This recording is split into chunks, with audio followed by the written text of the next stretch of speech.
اکثر دیکھا ہوگا کہ جب کوئی شخص بیمار ہوتا ہے تو اس کے قریب کچھ پڑھے لکھے لوگ بیٹھ کر تجزیات پیش کر رہے ہوتے ہیں کہ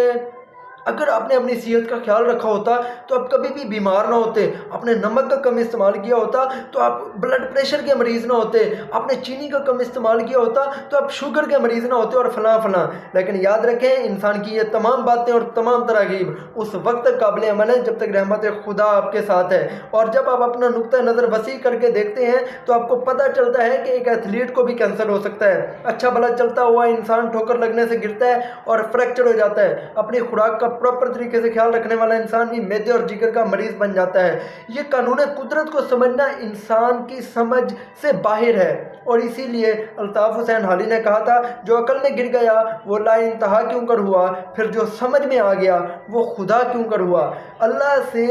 رحمت مانگیں اور کسی بھی انسان کی بیماری کا طنز و مزاح مت بنائیں۔